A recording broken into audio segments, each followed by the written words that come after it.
मिला। एक दिन उसे हड्डी का टुकड़ा मिला। वह उसे टुकड़े को लेकर एकांत में चला गया। वह उस टुकड़े को लेकर एकांत में चला गया।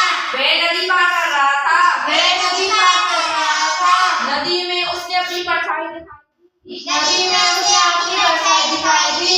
सोचने लगा कि दूसरे कुत्ते के पास भी हड्डी का टुकड़ा है। परछाई देकर वह जोर जोर से भौंकने लगा और उसे मुख में से हड्डी का टुकड़ा नदी में गिर गया। शिक्षा हमें लालच नहीं करना चाहिए। एक शिकारी था, वह जंगल में पक्षियों का शिकार करने जाता था। पक्षियों का शिकार करने जाता था। उसने जाल बिछा दिया, दाना डाल दिया। पक्षी दाना खाने आए तो जाल में फंस गए। एक बूढ़ा कबूतर यह सब देख रहा था। वह बोला कि सब एक साथ मिलकर जाल लेकर उड़ जाएंगे। सभी ने एक साथ जोर लगाया, जाल लेकर उड़ गए। शिकारी देखता रहा। शिक्षा में इससे क्या शिक्षा मिलती है?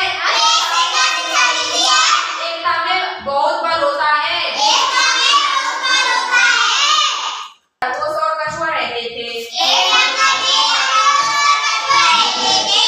खरगोश और कछुआ दोनों मित्र थे।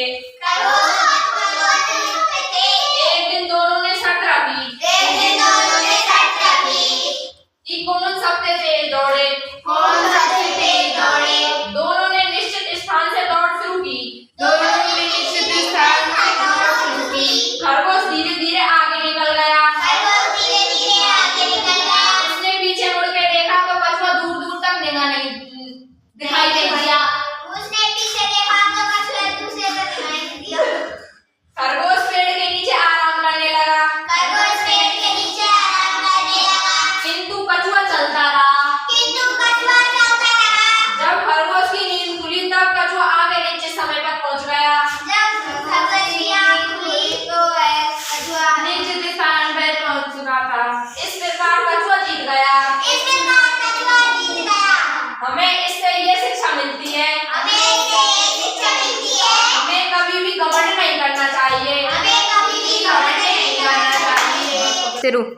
एक जंगल में भूखी लोमड़ी रहती थी। उसने पेड़ पर बैठे कौवे के मुंह में रोटी का टुकड़ा देखा। लोमड़ी ने एक उपाय सोचा। वह कौवे की प्रशंसा देखने लगी। कोए भाई आप बहुत सुंदर हो। आप कितना मीठा गीत गाते हो। क्या आप मुझे भी अपना गीत सुनाओगे? कौवा खुश होकर गाने लगा। उसके मुंह से रोटी का टुकड़ा गिर गया। चतुर लोमड़ी ने रोटी का टुकड़ा उठाया, वहां से चली गई। हमें इससे यह शिक्षा मिलती है, अनजान लोगों के बहकावे में नहीं आना चाहिए। Dear teddy bear, touch the around. Teddy bear, touch the ground. Teddy bear, polish your shoes. Teddy bear, of the school. Teddy bear, touch the around. Dear teddy bear,